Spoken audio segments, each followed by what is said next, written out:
Good afternoon, everybody. Can you just let me know if you can hear me, just in the chat on the right-hand side of the screen?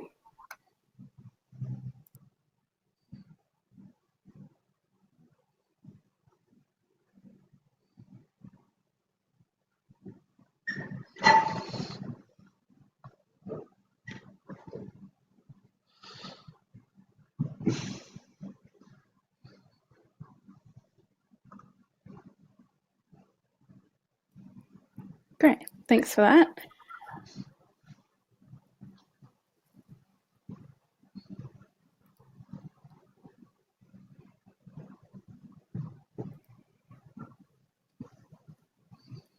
Okay, we might get started. So welcome everybody to today's webinar. So my name's Summer and I'm the Member Services and Communications Coordinator for MPAQ.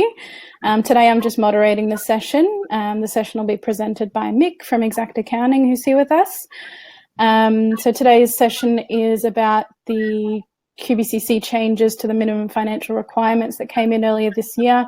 Mick's done a lot of presentations for us on this topic and they're always really informative, so we wanted to make it an online presentation so that more people could tune into it and learn some more about the changes. So I'm going to hand over to Mick in a second, but just in case you haven't found it yet, there is a chat function on the right-hand side. So if you have any questions or anything like that, feel free to pop those into the chat and I can ask them to Mick throughout the presentation. But yeah, that's about it from me. So I'm just going to hand over to Mick now. Take it away. Thanks, Summer. Good afternoon, everybody. Yes, as Summer was saying, I've done a few presentations now on the changes to the QBCC. So hopefully you'll finish off today and know a little bit more about what's happening with the QBCC and how it relates to you and why it's important that you should know what's happening. So I'll start off just by asking a quick question. Are you likely to fail your QBCC lodgement? And some people were probably thinking, what does that even mean? What lodgement? Some people will know what's going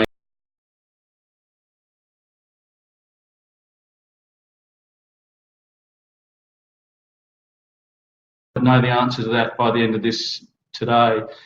So actually, before we just get going, Summer, perhaps you could chime in, and we had a couple of quick questions we were going to ask about what entity structures everyone are using and whether or not they've lodged. So would you like to poll those questions, please, Summer?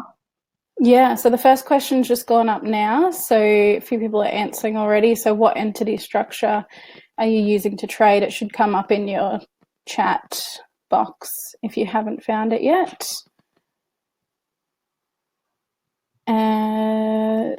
So answers are still, at the moment we're sitting about 50%, 43% company, 40% company, 40% trust, 20% sole trader.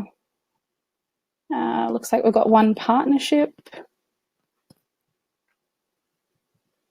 Are they all, there's the poll in. How many people have polled? I can't see the answers here. That's okay. Still coming in by looks of it. So oh, there we go. Yeah, I found it. You got it? Yep. So 38% company. Yeah.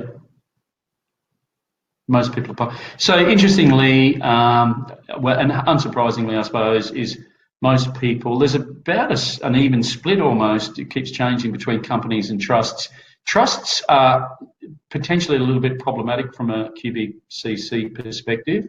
And we'll talk about that later. The rest of trusts, so there's about nearly 80% of everyone here is a trust. There's a couple of partnerships, not sure, and a few sole traders. And maybe if you could ask the next question, please, Summer. Yeah, so we'll just end that one.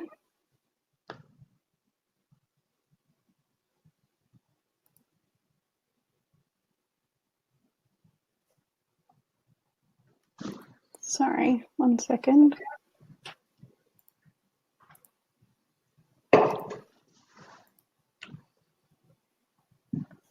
Yeah, second one should have just gone up now. So have you lodged your annual report to the QBCC already? Lots of no's and a few not sure's. So most people haven't by the looks.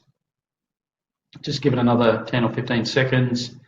Yeah, most people haven't. Okay, cool. So we know that everyone here today is hoping to find out what it's all about. So some changes, why they've made the changes is that there's been a lot of insolvencies over the last 3 or 4 years, and the state government decided to step in and increase the level of scrutiny on people that have got QBCC licenses, because a lot of people were getting stiffed for their subcontract payment. So a lot of subbies weren't being paid. The government got sick of it and said, right, we're going to do something about it.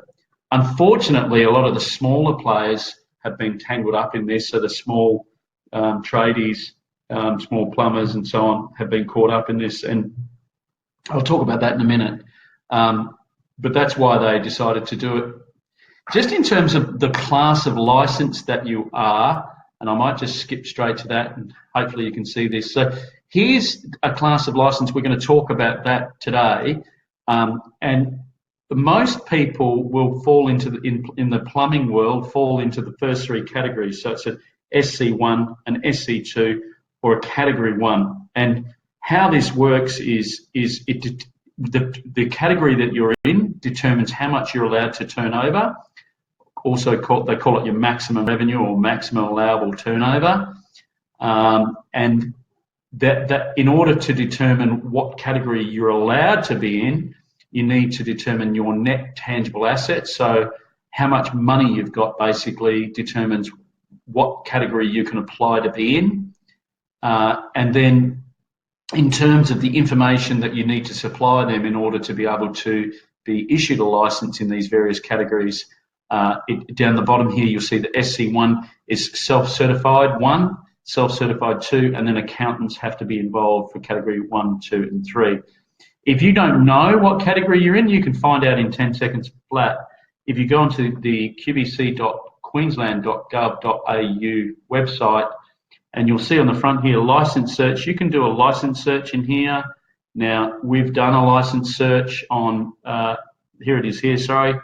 You'll see search here, and we've done a license search on a plumber. So this is public information, and you'll see here that this is AK Blair, and they are a Category 1. So they're allowed to turn over between 800,000 and 3 million, and how much they can turn over depends on how much they've applied for, and how much they've applied for depends on what assets they've got. So how much how much money they've got basically. Yeah, so that's how we determine what level of license we are in. And so what's changed for QBCC? Well, the big one is the number 1 on there. All license holders must report financial data annually to the QBCC. And when you report, you must pass certain tests in order to be eligible to maintain your license. So it's important, obviously, to know whether or not you're going to pass the tests before you lodge. Otherwise, you could find that your license could be suspended. At worst, it could be suspended or cancelled immediately. Or alternatively, they may write to you in a more softer approach and ask you to fix certain things. So obviously, it's important to know. So what else happened? The SC2 turnover went from 600 to 800K. Is your maximum turnover now if you're an SC2. Categories 4 to 7, which won't apply to many of you, so we'll just skip the next 2. That's for categories that turn over more than 30 million. Categories 5, number 5 is personal recreational vehicles, golf carts, dirt bikes, boats, etc. are now not included as an asset in order to determine your net tangible assets. And some related party loans, there's more stringent testing and evidence of collectability. So I won't go into that too much for the moment. So just going back to the categories, the bulk of people will be in this SC1 and SC2 categories. In fact, in Queensland, there's about 71,000 licences. Between categories 4 to 7, there's only 800, and they've all lodged their annual report. The categories SE1, 2 to 3, there are 70,000. 60,000 of those are in SE1 and 2. There's 10,000 in category 1, 2 and 3. And most of those will be in category 1. And out of those 70,000, only 1,200 have lodged so far. And you've got to lodge by the 31st of December. So time's looming. So just in terms of the timeline for these changes that have come in via QBCC, what happened was in 2014, for those that have been in business for 5 years will have known that they used to be annual reporting and that was removed. Last year, around this time last year, they consulted with industry, and in December, the government decided what the new changes to the requirements for QBCC would be. On the 1st of January, the first phase of changes come in, and those changes were predominantly that on the 31st of March, categories 4 to 7 had to lodge. Phase 2 started on the 1st of April. The main change there was that SC2 were now allowed to turn over 800,000 a year versus 600. And now the big one's coming on the 31st of December. Everyone has to lodge. So SC1, 2, categories 1 to 3. 1,200 have lodged so far. There's 70,000 to lodge. Now, the interesting thing about this is that we've been told that, well, we know that out of the 800 that lodged for categories 4 and above, 15% failed. There's an expectation that out of the 70,000 that are about to lodge or should lodge soon, 30 to 40% will fail. And in terms of what they're going to do about that, they've got a number of things. If you're small and the how far you failed by is not much, they're likely just to write to you and ask you that within the next 12 months, could you fix it? If it's a little bit more serious than that, they might write to you and say, hey, we think that you've got certain tests that you've failed. We're going to give you 60 days to fix it. If it's more serious than that, they will write to you and say you've got 21 days to show cause why we shouldn't suspend or cancel your license. And I think the reality is that QBCC don't want to bring the industry to its knees, and they're mindful that this is a transition year. But by the same token, I think there's going to be a lot of businesses exit the industry, probably more so builders than plumbers. I hope there's not going to be too many plumbers that have to exit the industry, but certainly there will be a lot of builders that have to exit the industry because they will not be able to pass those tests. And certainly we have a number of these builders that won't be able to pass some of these tests. If there's any questions that you've got, and maybe if you could, you can put it in there and let us know. If you've got any questions, please put it in your chat function too, by the way, and I'll try and answer them as I go. So in terms of what you have to tell them by the 31st of December, I don't know how well you can read this, but it's fairly straightforward. You can log on to QBCC website and log onto their portal, and you can lodge your annual return on the QBCC website. What it will ask you is if you're an SC1 and an SC or an SC2, you'll be asked certain numbers. For example, your turnover, your current assets, your current liabilities, your total assets, your total liabilities, and what type of trading structure you are in. Obviously, if you, those numbers will come from your balance sheet, which for the period at 30 June 2019 just gone. So the set of financials that your accountant would normally produce for you as at 30 June 2019, those are the financial statements that you're going to use to lodge. Now, you can lodge yourself, or you can get your accountant to lodge if you don't feel comfortable lodging it yourself. I think the important thing is here, though, is that accountants have an extension to lodge tax returns to the 15th of May 2020, and so that's not going to work for you to, if you need to lodge by 31st of December, because you're going to use those numbers. So the short answer to this issue is that you need to go back to your accountant and ask them to prepare your 30 June 19 numbers now and quickly, so that you've got them in your hot little hands well prior to the 31st of December so that you can lodge.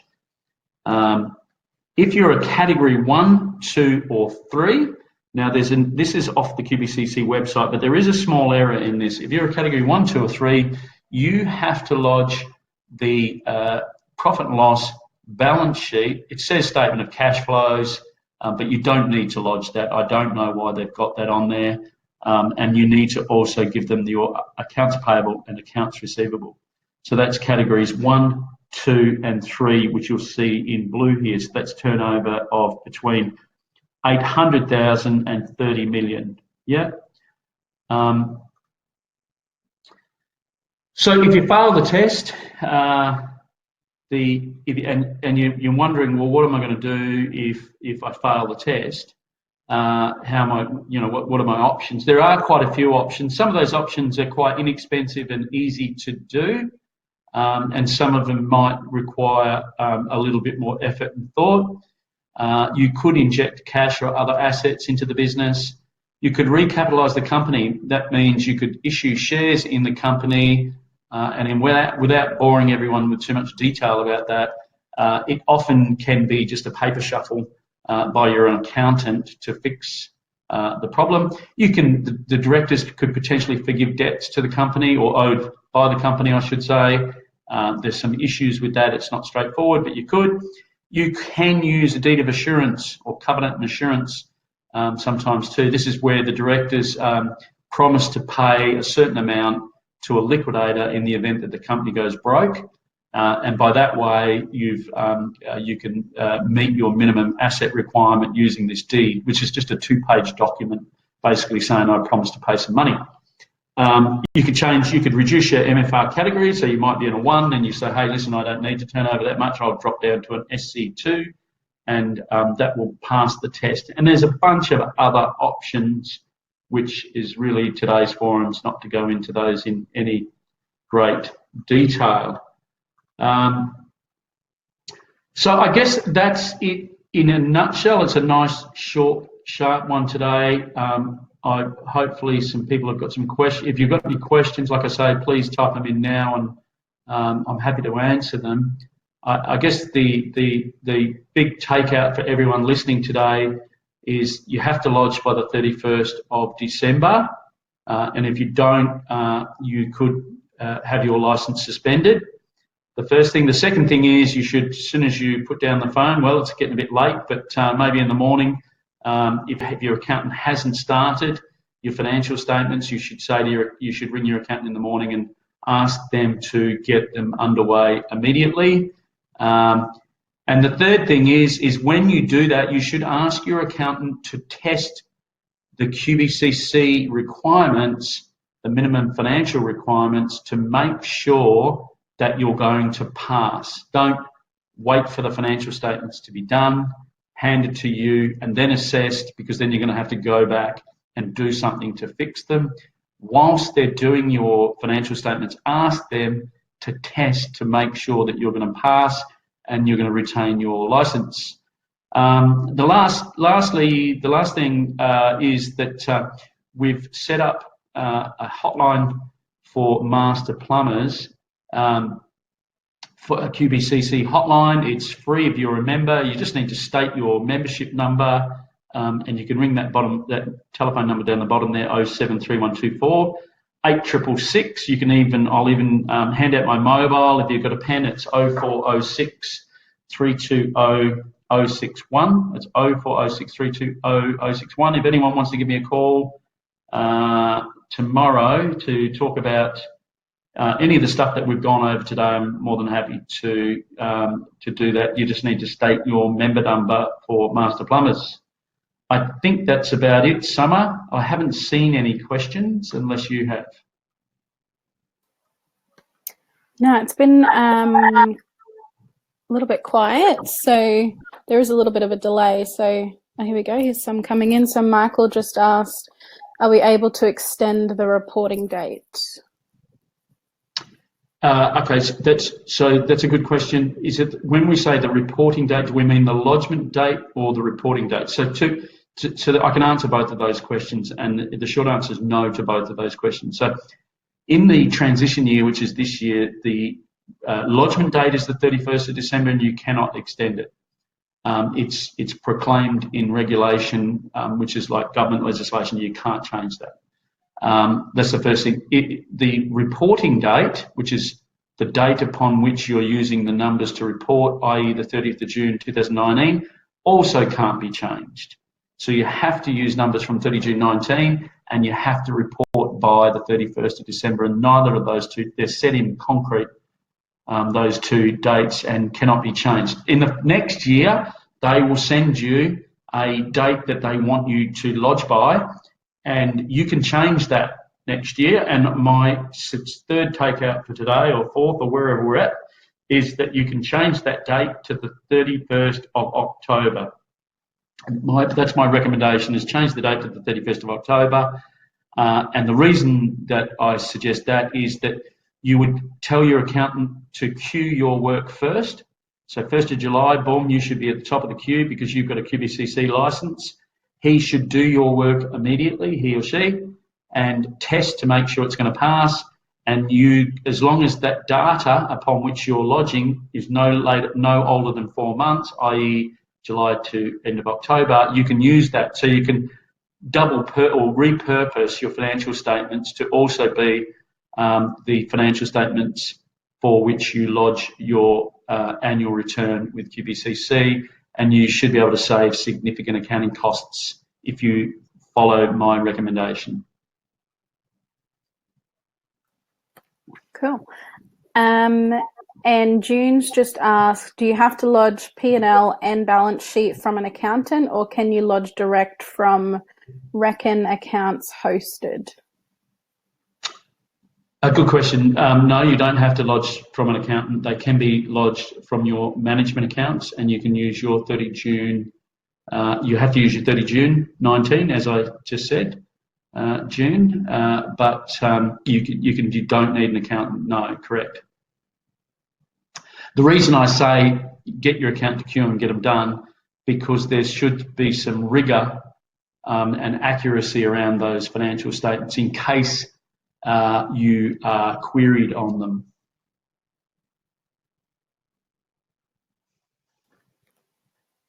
Cool. That's all right now. We might just wait.